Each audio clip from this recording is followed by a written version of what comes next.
Alert! Intercepting JTF radio traffic. Hey, what up guys, it's True Dark Knight. Thanks for tuning in one more time. Over the last week I got a chance to play the Division Beta, and I just want to put together my experiences from when I first saw the game back in 2013 E3 till now. Let's go!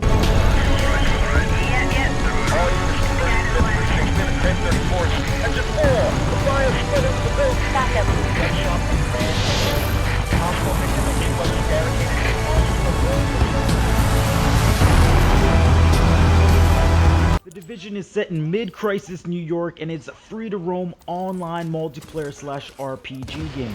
There's definitely single-player gameplay and elements surrounded with a definite multiplayer environment and feel, whether it's co-op in the single-player world or co-op in the Dark Zone world, which I'll get into contact as well later on in the video. There are a wide range of enemy AI characters that are labeled as veterans or elites, and obviously the higher that the enemy character is and whether they're veterans or elites, the better your gear and the better drops and experiences will be. The enemy AI felt experienced, knowledgeable, they knew the maps, they try to coordinate and go around you and pin you in corners. Although these enemies were low levels, they knew exactly what they were doing. Candle and all staff accounted for. No casualties.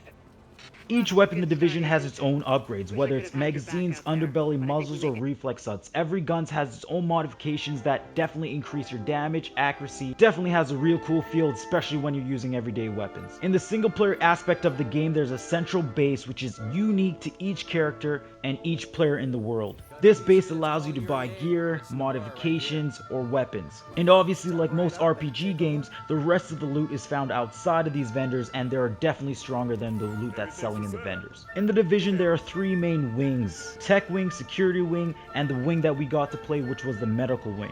Each wing is definitely connected to your skill tree and adds upgrades or increases to your skill trees. Although we only got to play the medical wing, I'm sure that all the other features from the medical wing play in part to the tech and the security wings as well. Each main wing has a main AI character that you need to rescue in order to have that wing operating.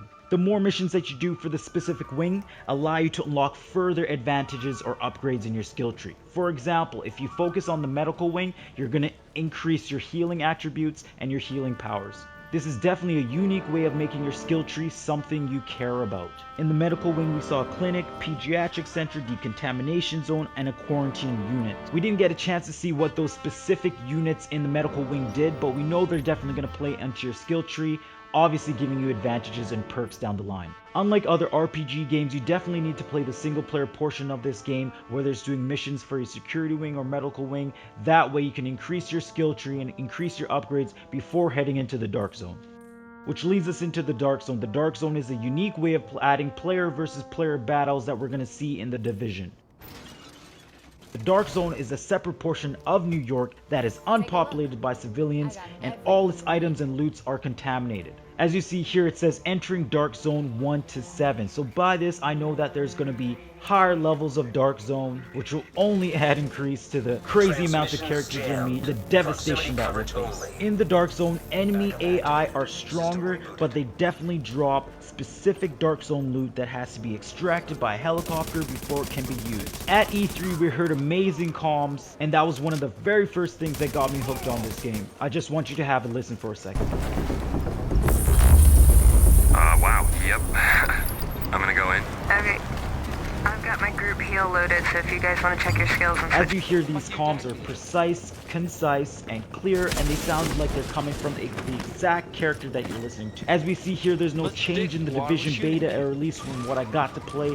The sounds and the voices that are coming from the game specifically come from the characters, and they don't fill up your whole screen. It definitely adds a bow on top of this package. I know it's something small, but it definitely impressed me. So once you have Dark Zone loot, a yellow hazard package appears underneath your backpack. This allows other players around the world to know that you have Dark Zone loot. As you see in this video, I have that yellow package. I was roaming around the game, I saw a player that was giving me a little bit of an eye, and he started to follow me. The more and more he followed me, the more and more my spidey senses were tingling. I didn't know whether this was a trap, I didn't know if he was setting me up, I didn't know if he was trying to join me or what. You see, one of the main concerns, especially when you're playing by yourself, is if you don't extract the loot, you lose it. So all the loot that you've gained in the Dark Zone loot, which is you can only hold up to 6, if you don't extract that and you get killed, you lose that loot. This loot becomes public and other players around the game can go and pick it up and steal it from you. And once you fully start engaging on a non-hostile enemy, you become a rogue agent. You flash on other people's minimaps and they are notified that someone has gone rogue. This gives them a chance to kill you and steal your loot and gain bonus experience. As a rogue agent, you're given more loot, experience, and currency. But if you die as a rogue agent, you lose all your Dark Zone loot, you lose increased currency, and you lose increased experience. There are definitely negatives to going as rogue, but there are positives as well. So this serves for each individual character to figure out how they're going to play the Dark Zone, because it can be played in 2 different ways. And this makes playing as a single player Dark Zone player extremely scary, potentially dangerous, and hazardous to your Dark Zone level. As a single player rogue agent, I was hunted down like a dog and killed and stripped of my loot, but you know what they say about payback. Funny enough, I found this character just as he extracted my loot, but that didn't say I wasn't going to kill him. I followed him, hunted him down, and got my payback. But again, that labeled me as a rogue, allowing other players to see where I was and have a chance to kill me. These type of feuds definitely add to the Dark Zone, and this is what the Dark Zone is about, guys. The decision to go rogue, increase your chances of loot, steal another person's loot, but then again, you make it easy for other players to kill you just because you're notified.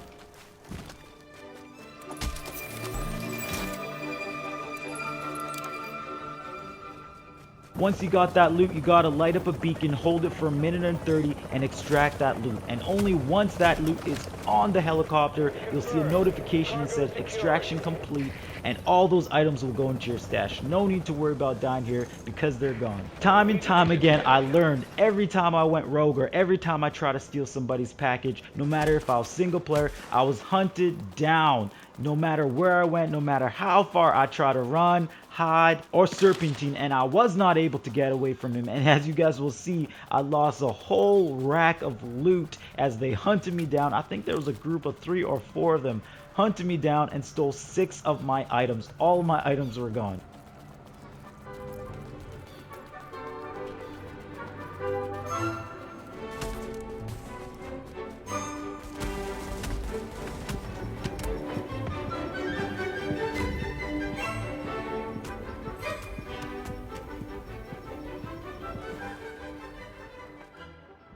One of the best moments I found in the Division was when I found a group of players and we joined as a group. They accepted me. We ended up finding another group of 4. We joined up into a big group of 8 and caused chaos throughout the city. We worked out together and killed together. Any players that attempted to kill us as rogues were destroyed by like a type of mafia of sorts running New York City. It was crazy. It was so much fun. I don't think I died at all. So this just goes to show when you have a team of players in the Division, you are unstoppable essentially. No matter how high your rogue status goes or how high that bounty goes, you will always survive. You have a team of players, whether they're healing you, adding buffs, critical damage buffs, or anything, you will survive in this game, and that is key in Division. The Division takes a really good point on the co-op gameplay, and it definitely has a great feeling. Overall, I love the gameplay so far that I felt. There are definitely some negatives and positives to this game, but I think this game is going to do well. One of the only negative things that I found, especially in the single player gameplay, as I found the worlds were almost underpopulated. Yes, there are panic throughout the city, and yes, people have left, but I found this game was underpopulated in the civilian aspect of it. Whether there's enemy AI characters or whether there's just civilians kind of running around the street. I wanted to see more enemies, more kind of chaos throughout the city as well. Normally when there's a disaster, even in the city, you have people looting the buildings, looting electronic shops and everything. So I kind of wanted to see a little bit more of that, but I didn't. But that's not to say when you jump in the Dark Zone, you won't find players like yourselves that you can team up, because there are a lot of players. One of the things I don't know is how many players there are in this Dark Zone world. We weren't able to see kind of like a matchmaking system or anything, so I was really unsure as how many people there are. I did find in certain areas there would be upwards of 15 players all in one spot, but I didn't really know which one was the max or which one was the low, so we're yet to see how many players can really be in the Dark Zone, which will be very important to see how big and vast these worlds will be. And as you saw in my later clips, the Division becomes so much fun, especially when you're playing co-op. Don't get me wrong, the single player gameplay is good as well, but when you're playing co-op with a group of people, whether it's your friends or people you met online, definitely adds an additive feature of it, definitely makes it fun. Thank you guys for watching. Can't wait to play this game when it comes out on March 8th, 2016. It's definitely going to be a buy with me, and we'll have to see how far they progress, especially when this game comes out. We won't be able to see the longevity of this game or see how long players are going to play it like they played Destiny. Only when this game comes out we'll truly be able to see how long we're going to play it. But I'm definitely going to buy it, I'm definitely going to play it, and hopefully I'll be playing it for a while. Thank you guys for watching. True Darks out! Hey, what up guys, it's True Dark Knight. If you want to see some more videos, go check out the previous video in the right hand side, or how about that random video in the left hand side. Follow me on all the social media platforms down below, and don't forget to hit that sub button guys. Thank you guys for watching. True Dark Soup.